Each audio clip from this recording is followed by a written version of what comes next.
The playground was nearly empty when Marcus Chen heard the small voice behind him. He was sitting on a weathered bench, laptop balanced on his knees, trying to finish quarterly reports before his evening flight back to San Francisco. The autumn air in Portland carried the scent of fallen leaves and distant rain, but what made him look up wasn't the weather. It was the whisper. Before we jump back in, tell us where you're tuning in from, and if this story touches you, make sure you're subscribed, because tomorrow, I've saved something extra special for you. Are you my dad? Marcus turned slowly. A little girl stood 3 feet away, clutching a worn, stuffed elephant to her chest. She couldn't have been more than 6 years old, with tangled brown hair that looked like it hadn't seen a brush in days and clothes that were clean but clearly too small. Her eyes, wide and hopeful, searched his face with the kind of desperation that made his chest tighten. "What did you say, sweetheart?" Marcus closed his laptop, giving her his full attention. The girl took a small step closer, her voice barely audible above the distant traffic. "My mom says my daddy has dark hair like yours. And kind eyes. She says he'll come find us when he can." She paused, studying his face intently. "Are you him?" Marcus felt something crack inside his chest. This wasn't the first time a child had approached him with such a question, but something about this little girl's quiet certainty, her gentle hope, hit him differently. "What's your name, honey?" "Lily." She shifted the elephant to one arm and pointed toward the apartment complex across the street. "I live over there with Mama. She's sleeping right now because she worked all night again." Marcus followed her gaze to the run-down building. Paint peeled from its siding like old skin, and several windows were covered with cardboard instead of glass. It was the kind of place where people lived not by choice, but by circumstance. "Where do you think your daddy is, Lily?" She shrugged, the gesture too mature for someone so small. "Mama says he's probably busy with important work, like the man in the fancy suit who comes to see Mrs. Rodriguez sometimes." She looked down at her worn sneakers. "But he's been busy for a really long time." Marcus glanced at his watch. His flight wasn't for another 3 hours, and something about this child's quiet sadness anchored him to that bench. "Would you like to sit with me for a while, Lily? Until your mom wakes up?" Her face brightened like sunrise. "Really? You won't get in trouble for talking to a stranger?" "Well," Marcus said with a gentle smile, "technically, you're the one who talked to me first." Lily giggled and climbed onto the bench beside him, her legs swinging freely since they didn't quite reach the ground. She settled her stuffed elephant on her lap and looked at him expectantly. "What's your name?" "Marcus." "That's a nice name, like Marcus from my picture book about the brave knight." She tilted her head. "Are you brave, Marcus?" The question caught him off guard. In boardrooms, he was known for making tough decisions that affected thousands of employees. He built a consulting firm from nothing and advised Fortune 500 companies on their most challenging problems. But brave? When it came to personal connections, to moments like this, he often felt anything but brave. "I try to be," he said honestly. Lily nodded sagely, as if this were a perfectly acceptable answer. "Mama says being brave doesn't mean you're not scared. It means you do the right thing even when your tummy feels funny." "Your mama sounds very wise." "She is. She knows lots of things." Lily's expression grew serious. "But she cries sometimes when she thinks I'm asleep. I think she's scared about the money again." Marcus felt that familiar tug in his chest, the one he'd learned to recognize over years of witnessing struggle from a distance. But this wasn't a business case study or a consulting project. This was a 6-year-old girl who shouldn't have to worry about money or wonder why her father wasn't there to help carry the weight. "Do you come to this playground often?" he asked. "Every day after school." "Mama says fresh air is important and it's free." Lily swung her legs more enthusiastically. "Sometimes I pretend the swings can fly me to where my daddy is, so I can tell him we're ready for him to come home now." Marcus watched her animated gestures, the way she found joy in simple things despite circumstances that would break most adults. "What would you tell him if you could?" Lily considered this seriously. "I'd tell him that Mama works really hard, but she still makes me pancakes on Sundays, even when we only have the mix from the food bank." And I'd tell him that I learned to tie my shoes all by myself and that I can count to 100 in Spanish because Mrs. Garcia from downstairs teaches me while Mama's at work. She paused. And I'd tell him that we have space for him on our couch, even though it's kind of small. The innocence in her voice, the way she offered love so freely despite having every reason to feel abandoned, made Marcus's throat tight. He'd spent his career analyzing problems and implementing solutions, but sitting here with Lily, he felt utterly helpless against the quiet tragedy of her situation. Marcus. Lily's voice was smaller now. Do you think some daddies forget they have little girls? The question hit him like a physical blow. Oh, sweetheart, no. I don't think any real daddy could forget about someone as special as you. Then why hasn't mine come to find me yet? Marcus stared across the playground, watching leaves drift down from an old oak tree. How do you explain to a child that sometimes the world is unfair? That sometimes people make choices that hurt the ones who love them most? That sometimes there are no good answers to the hardest questions? I don't know, Lily, but I know it's not because you're not worth finding. She leaned against his arm, a gesture so trusting it nearly undid him. Mama says maybe he's looking for us but just doesn't know where we are. We moved a lot when I was little. Where did you move from? Lots of places. Mama says we were looking for somewhere safe. Lily's voice grew sleepy. I don't remember most of them, but I remember the last place had really loud neighbors, and Mama cried a lot there. Marcus felt pieces of a larger story forming in his mind. A young mother, possibly fleeing an unsafe situation, moving frequently with a small child, ending up in a rundown apartment complex where she worked nights just to keep them afloat. And somewhere in that story, a father who either didn't know where they were or didn't care enough to look. Lily? A woman's voice called from across the street, sharp with panic. Lily, where are you? The little girl straightened immediately. That's Mama. She's awake. She looked at Marcus with sudden worry. Will you wait here? I want her to meet you. Before he could respond, Lily was off the bench and running toward the voice. Marcus watched as a young woman emerged from the apartment building, her dark hair pulled back in a messy ponytail, wearing scrubs that looked like they'd seen better days. Even from a distance, he could see the relief flood her features when she spotted Lily. The woman, Lily's mother, was younger than he'd expected, probably mid-20s, with the kind of exhaustion that came from carrying too much weight for too long. She knelt down as Lily reached her, checking her over with the quick, practiced movements of someone who'd learned to worry constantly. Marcus stayed on the bench, unsure whether his presence would be welcome or alarming. He watched Lily point enthusiastically in his direction, gesturing with the animated energy of a child sharing an exciting discovery. The mother's head turned toward him, and even from 50 yards away he could see her body tense. She took Lily's hand and began walking across the street toward the playground. As they got closer, Marcus could see the wariness in her expression, the protective set of her shoulders. This was a woman who'd learned to be cautious, who'd probably had too many reasons not to trust strange men who showed interest in her daughter. Lily says you've been talking, she said when they reached the blurry. Preparing and narrating this story took us a lot of time, so if you are enjoying it, subscribe to our channel. It means a lot to us. Now, back to the story. Bench. Her voice was polite but guarded, and she kept Lily close to her side. Marcus stood up, keeping his movements slow and non-threatening. She approached me, actually. I was just working on my laptop when she came over. He gestured to the bench where his computer still sat open. I'm Marcus Chen. Sarah Martinez. She didn't extend her hand, but her posture relaxed slightly. I hope she wasn't bothering you. Not at all. She's delightful company. Marcus looked down at Lily, who was beaming up at both adults. She was telling me about her school and how much she likes the swings here.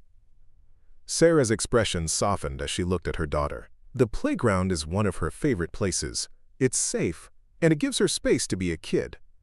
She paused, studying Marcus's face. Lily mentioned you have dark hair like her father. The words hung in the air, heavy with unspoken questions and careful hope. Marcus felt the weight of whatever story lay behind that simple statement. She asked if I was her dad, he said gently. I told her no, but that didn't mean he wasn't out there somewhere. Sarah's eyes filled with something between gratitude and pain. She asks a lot of people that question. I keep hoping someday the answer will be different. She touched Lily's hair tenderly. Her father doesn't know where we are. It's complicated. Marcus nodded, sensing the careful balance between honesty and protection in her words. She's lucky to have you. She talks about you like you're her hero. I try. Sarah's voice was soft. Some days are harder than others. Lily tugged on her mother's scrubs. Mama, Marcus is nice. He listened to all my stories. And he didn't get bored even when I told him about Mrs. Garcia's cat, who only has 3 legs but can still catch mice. Sarah smiled. The first genuine smile Marcus had seen from her. That's quite an honor. Lily's stories are very detailed. The best ones always are, Marcus said. He glanced at his watch again and felt an unexpected reluctance to leave. I should probably head to the airport soon. You're traveling? Sarah asked. Back to San Francisco. I was here for business. Marcus picked up his laptop and slid it into its case. I consult for companies on organizational development. That sounds important, Lily said. Like daddy work. Sarah winced slightly at her daughter's words, but Marcus crouched down to Lily's level. It can be important, but nothing's more important than spending time with people who matter. Like your mom and friends like you. Lily beamed. Will you come back to visit us sometime? The question caught both adults off guard. Sarah looked embarrassed. Lily, Marcus probably has lots of important places to be. But Marcus found himself saying, I might be back in Portland in a few weeks. Would you like that, Lily? Yes. She clapped her hands together. You could meet Mrs. Garcia, and I could show you my room. It's really small, but Mama painted flowers on the wall to make it pretty. Sarah looked at Marcus with a mixture of surprise and caution. You don't have to. I'd like to, he said, and realized he meant it. If that's okay with you.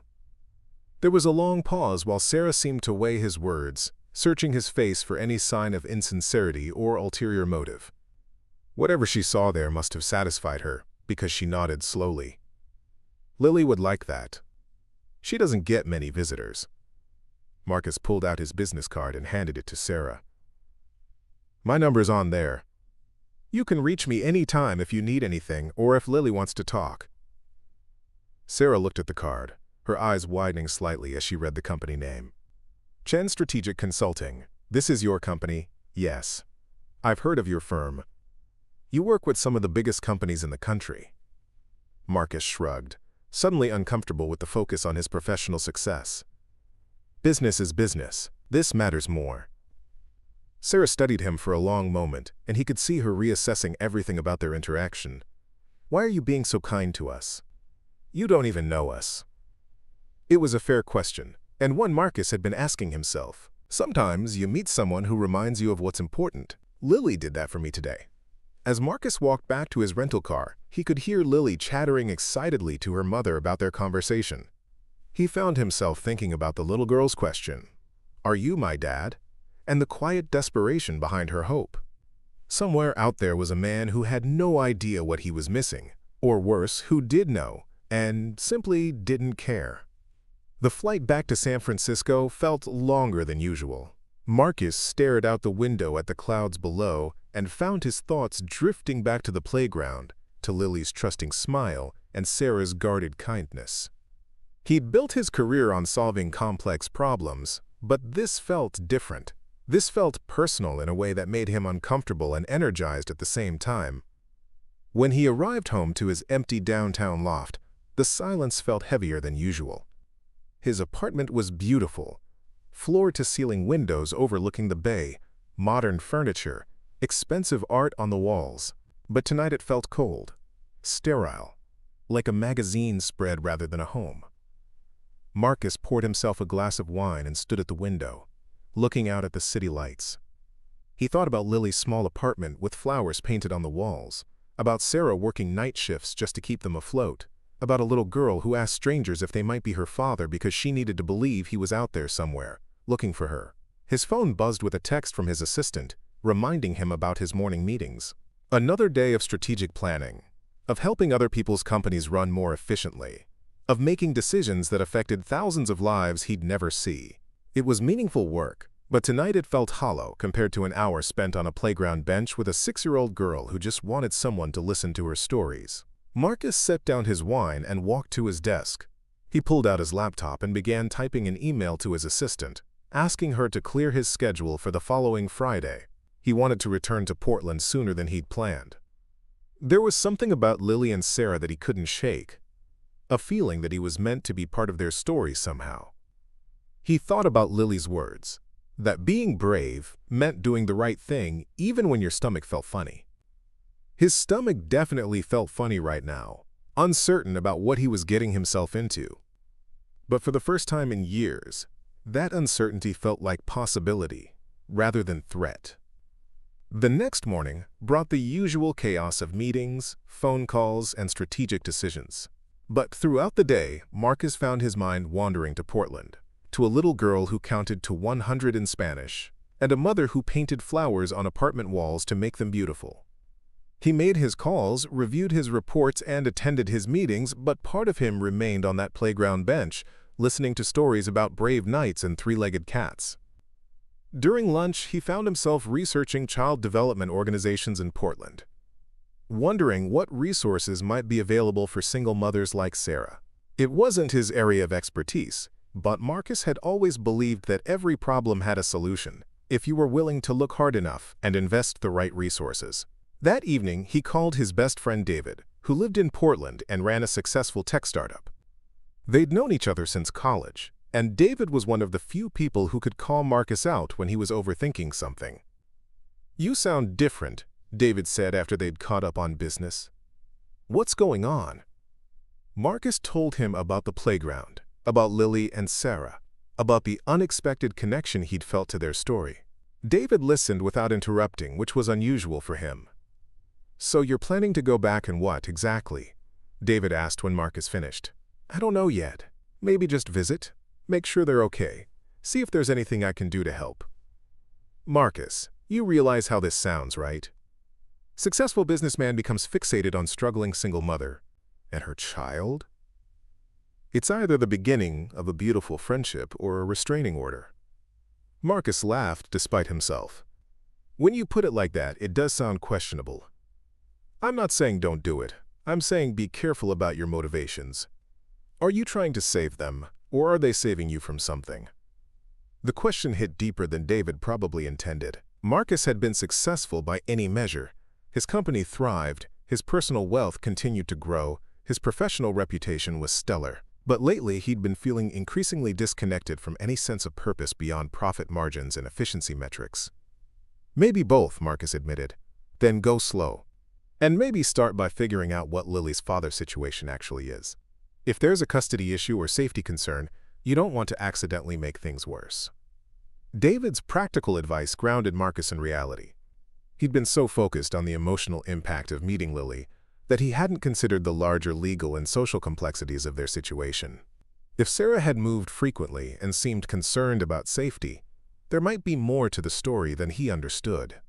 Over the next few days, Marcus found himself checking his phone more frequently, half hoping Sarah might call or text. She didn't, but he hadn't really expected her to. Trust would take time to build, especially for someone who'd clearly learned to be cautious about new people in their lives. Friday arrived gray and drizzling, typical Portland weather that matched Marcus's mood as his plane descended through the clouds. He'd arranged to stay through the weekend, telling himself it was just a long overdue visit with David, but knowing the real reason he'd cleared his schedule. David picked him up at the airport, studying his face as Marcus loaded his bag into the car. "You look nervous." "I feel nervous. What if she doesn't want to see me? What if I'm overstepping? What if I've built this up in my head and it's just weird? What if it's exactly what all three of you need?" David countered. "You won't know until you try." They drove through the city toward David's house, passing the exit that would take them to Lily's neighborhood. Marcus felt his pulse quicken as they drove by, wondering if she was at the playground, if Sarah was getting ready for another night shift, if either of them had thought about him at all since he'd left. "I did some research," David said as they pulled into his driveway, "about resources for single mothers in that area. There are some good programs but long waiting lists. Housing assistance, childcare support, job training, all underfunded and oversubscribed." Marcus nodded, filing the information away. "Thanks for looking into it. Just remember, you can't fix everything. Sometimes the best help is just showing up consistently." That evening, Marcus found himself driving back to the playground as the sun set over the city. He wasn't sure what he expected to find. It was Friday night, and most families would probably be home having dinner. But as he pulled into the parking area across from the apartment complex, he saw a small figure on the swings, pumping her legs enthusiastically, while an adult sat on the nearby bench. Lily spotted him as he crossed the street. "Marcus!" she called, jumping off the swing mid-arc and running toward him. "You came back! Mama, look, it's Marcus!" Sarah looked up from her book, and Marcus saw surprise and something else. Relief, maybe? Flash across her face. She stood up as Lily launched herself at Marcus, who caught her in a hug that felt surprisingly natural. "I told you I'd come back," he said, setting her down. "How was your week?" "Really good. I got a gold star in reading. And Mrs. Garcia's cat caught 2 mice, which means his 3 legs are working perfectly. And Mama made spaghetti with real meat sauce because she got extra hours at work." Lily took a breath and grinned. "How was your week?" "Better now," Marcus said honestly, then looked at Sarah. "I hope it's okay that I came by. I was in town for the weekend, and thought I'd see if you were here." "Of course it's okay. Lily's been asking about you every day."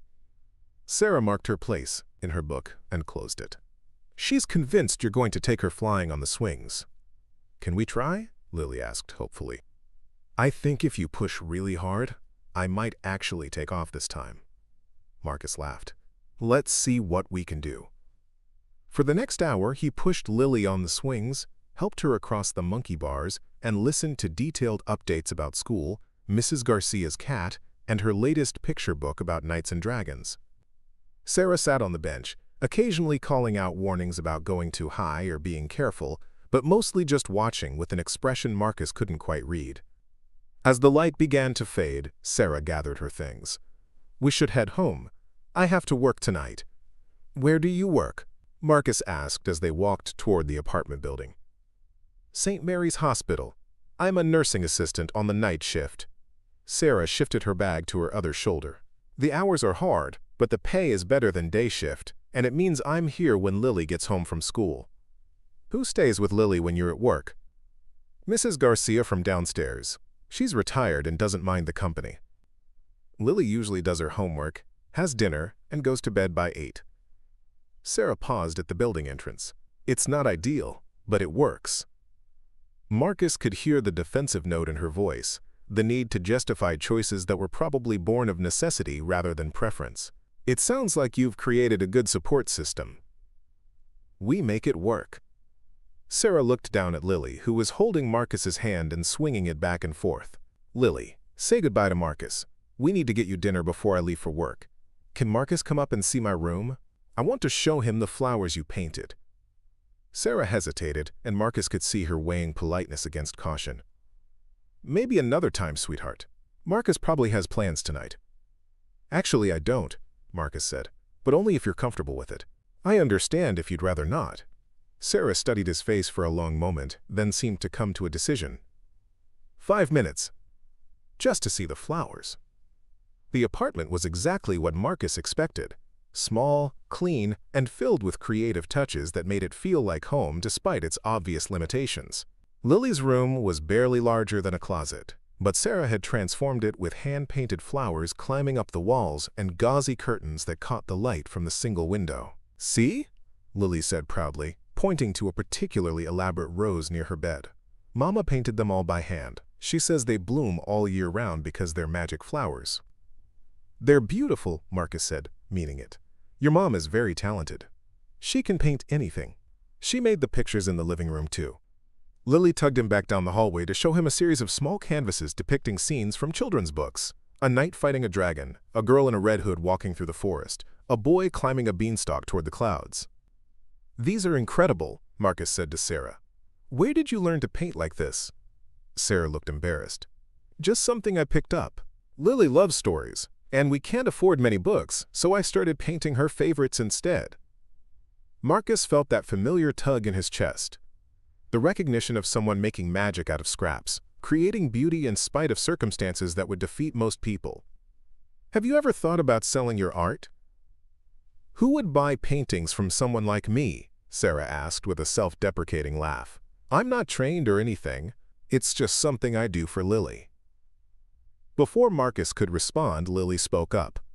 "I think lots of people would want Mama's paintings. They make everything prettier." A timer went off in the kitchen, and Sarah hurried to turn off what smelled like mac and cheese. "I'm sorry, but I really do need to get Lily fed and get ready for work." "Of course." Marcus knelt down to Lily's level. "Thank you for showing me your beautiful room, and thank you for letting me push you on the swings." "Will you come back tomorrow?" Lily asked hopefully. "It's Saturday, so Mama doesn't work, and we could go to the park for longer."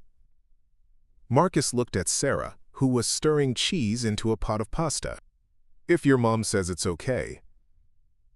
Sarah turned around, and Marcus saw something in her expression that looked like longing. Lily would love that. And honestly, so would I. We don't get many visitors.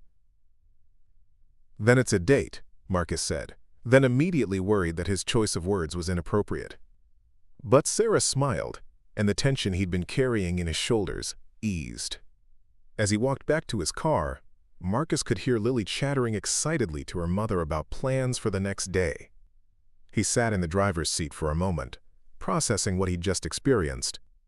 The apartment was smaller than his walk-in closet, but it had felt more like home than anywhere he'd been in years. His phone rang as he started the engine. David's name appeared on the screen. "How did it go?" David asked without preamble. "Good. Really good, actually. I'm seeing them again tomorrow." "Both of them?" Marcus heard the subtle emphasis in David's voice. "What's that supposed to mean?" "Just making sure you're clear about what you're feeling here. There's the little girl who needs a father figure, and there's the single mother who's probably dealing with more than you realize." "I know it's complicated." "Do you?" "Because from where I'm sitting, it sounds like you're getting attached pretty quickly to a situation you don't fully understand." David's words followed Marcus back to the hotel, where he lay awake staring at the ceiling and wondering if his friend was right. Was he getting in over his head? Was his desire to help coming from a genuine place, or was he trying to fill some void in his own life?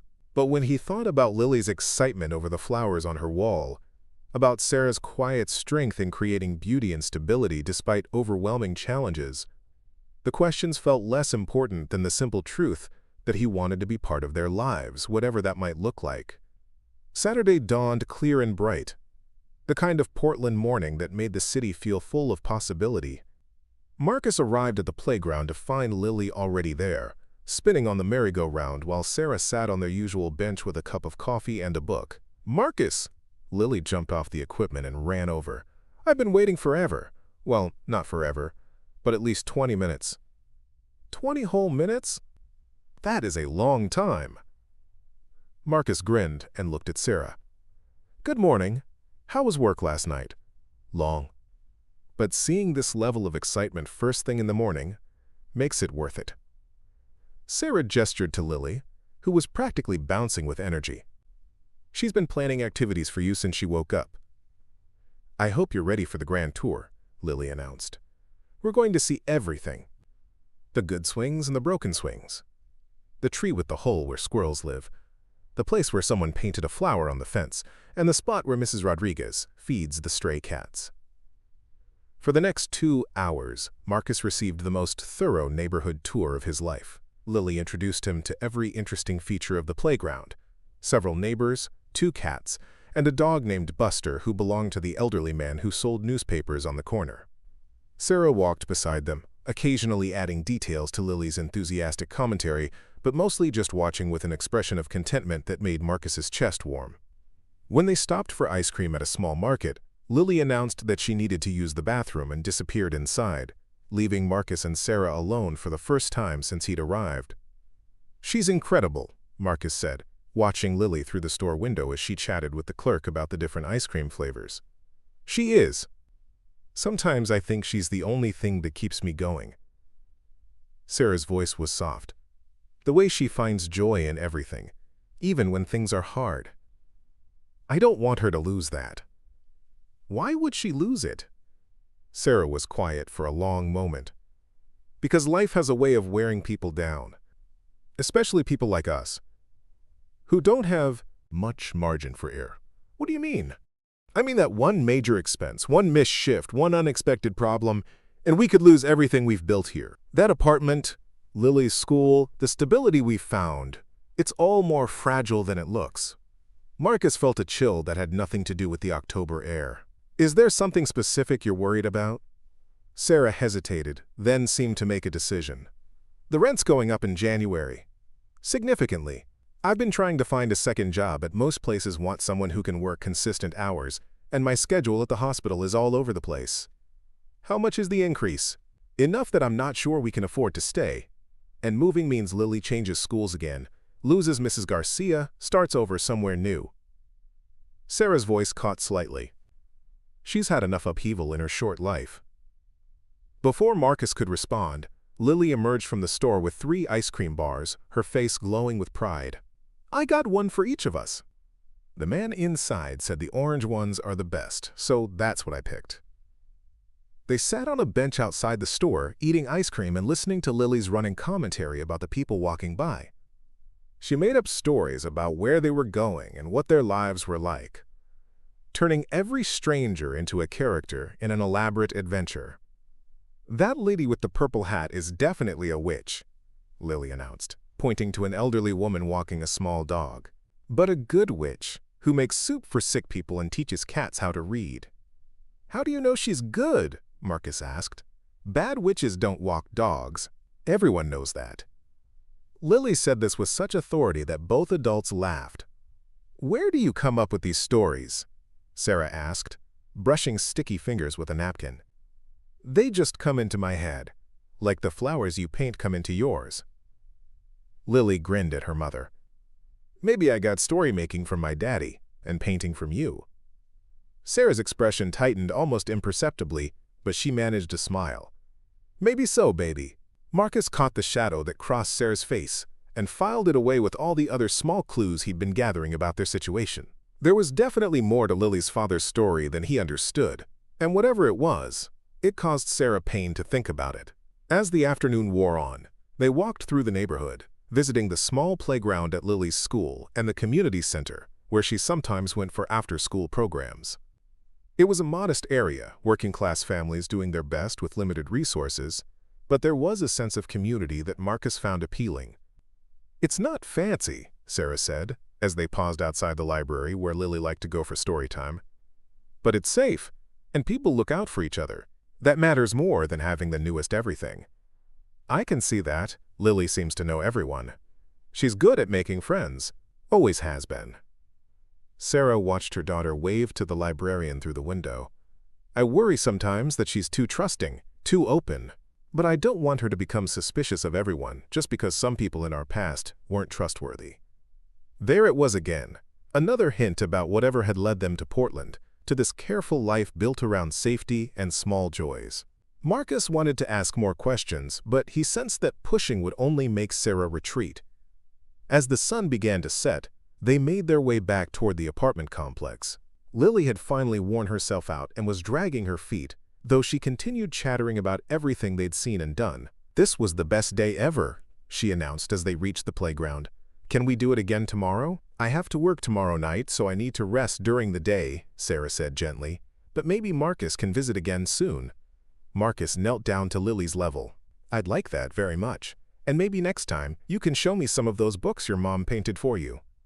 "Really? You want to see them?" Lily's eyes lit up. "Absolutely. I love stories. And I especially love stories that come with beautiful pictures." As they said their goodbyes, Lily threw her arms around Marcus's waist in a hug that nearly knocked him over. "Thank you for being my friend," she whispered into his shirt. "I hoped you would come back, and you did." Marcus felt his throat tighten. "Thank you for being mine." Sarah walked him to his car, Lily skipping ahead to chase fallen leaves. "She's going to be talking about today for weeks," she said. "You've made her very happy." "She's made me happy too. Both of you have." Marcus paused, choosing his words carefully. "Sarah, if you ever need anything, help with the rent situation or anything else, I hope you know you can call me." Sarah's expression became guarded again. "That's kind of you, but we're not your responsibility."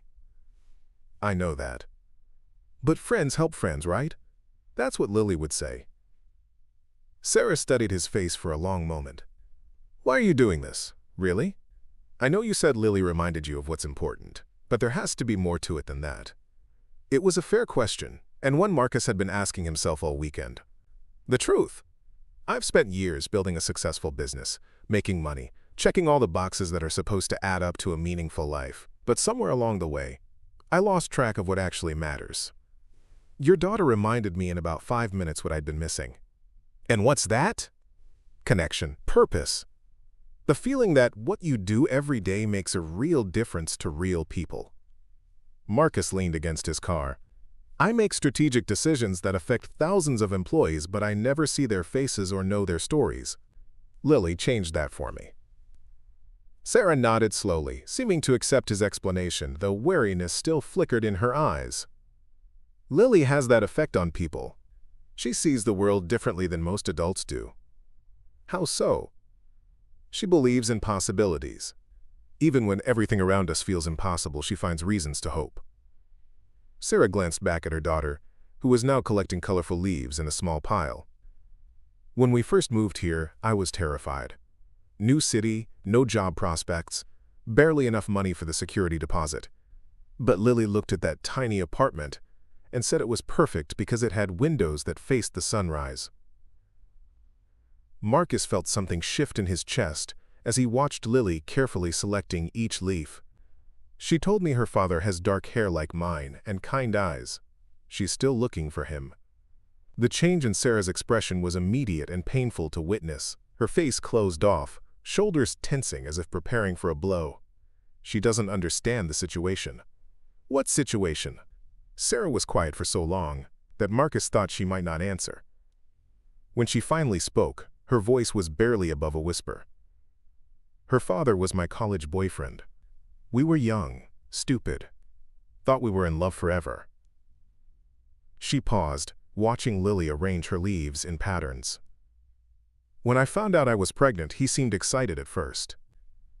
Talked about getting married, starting a family, building something together." Marcus waited, sensing there was more to the story. But as the pregnancy progressed, he started pulling away, staying out later, missing doctor's appointments, finding excuses not to talk about the future. Sarah's voice grew harder. When Lily was born, he held her once, said she was beautiful, and then disappeared for 3 days. When he came back, he said he wasn't ready to be a father, that he needed space to figure things out. "How long did he stay?" "Off and on for about 6 months. He'd show up when he felt like playing house, bringing gifts and making promises, then vanish again when reality set in. Each time, I believed him when he said it would be different." Sarah's laugh was bitter. "I was so naive. I thought love was enough to change someone." Marcus felt anger building in his chest, not at Sarah, but at the man who had abandoned his responsibilities and left her to carry everything alone. "When did you finally leave?" "When Lily was almost 2, he showed up drunk one night, demanding to see her, shouting about his rights as her father. When I told him he couldn't see her in that condition, he grabbed my arm hard enough to leave bruises." Sarah unconsciously rubbed her wrist, as if the memory still lived in her skin. Lily started crying, and something in his face when he looked at her scared me, like she was just an inconvenience, something keeping him from the life he really wanted. "So you left." "That night, I packed what we could carry and drove until I ran out of gas. We've been moving ever since, trying to find somewhere safe, somewhere he can't find us if he ever decides he wants to try being a father again.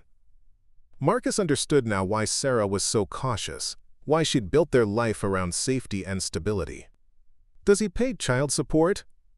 He's supposed to, but he changes jobs frequently, moves around, makes it impossible for the system to track him down. I gave up trying to chase him for money years ago. It was taking more emotional energy than it was worth. Have you considered that he might have changed? That maybe he regrets his choices? Sarah's expression hardened. Have you considered that some people don't deserve second chances? That some mistakes are too big, too damaging to forgive? She shook her head. Even if he showed up tomorrow claiming he was a different person, what right does he have to disrupt the life we've built? To confuse Lily with promises he might not keep? The pain in her voice was raw. Years of disappointment and betrayal crystallized into protective fury. Marcus realized that his earlier question about Lily's father had been naive, born from his own privileged position of never having to protect himself or someone he loved from abandonment. "I'm sorry," he said quietly. "I didn't understand." Most people don't.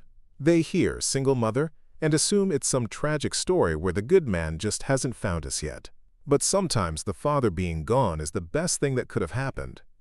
Lily ran over with her collection of leaves, oblivious to the heavy conversation happening around her. "Look what I found! This one is shaped like a heart, and this one looks like a butterfly." She held up each leaf proudly. "I'm going to give them to Mrs. Garcia. She likes pretty things." "That's very thoughtful of you," Marcus said, grateful for the interruption.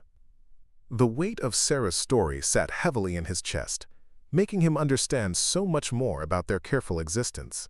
"Mrs. Garcia says pretty things make the world brighter," Lily continued. "Like Mama's paintings and flowers, and people who are nice to strangers." She beamed at Marcus. "You make the world brighter too." Sarah's expression softened as she looked at her daughter. "We should head home, baby. I need to get some rest before work tomorrow." As they walked toward the apartment building, Marcus found himself thinking about David's warning, about the complexity of the situation he was getting involved in. But watching Lily skip ahead, clutching her precious leaves, and seeing the exhaustion Sarah tried to hide behind her careful composure, he knew he couldn't just walk away. "Sarah," he said as they reached the building entrance, "I know you don't know me well, and I understand why you're cautious about trusting people. But I want you to know that my offer of help comes with no strings attached, no expectations, no agenda. Just one person recognizing that another person is doing something extraordinary and wanting to support that however I can." Sarah studied his face in the fading light. "Why does it matter to you what happens to us?" "Because I've spent my whole adult life believing that success meant accumulating things, achieving milestones, building something impressive that other people would admire. But watching you with Lily, seeing how you've created this beautiful life out of basically nothing, I realize I've been measuring the wrong things." "What do you mean?" "You've raised an incredible little girl who sees magic in painted flowers and finds stories in strangers' faces. You've kept her safe, happy, and hopeful despite circumstances that would break most people. You've taught her to be kind, curious, and resilient." Marcus paused. "That's not just success, Sarah. That's heroic." Tears gathered in Sarah's eyes and she looked away quickly. "I don't feel heroic. Most days I feel like I'm barely keeping my head above water. Maybe that's what makes it heroic." Up next, you've got 2 more standout stories right on your screen. If this one hit the mark, you won't want to pass these up. Just click and check them out.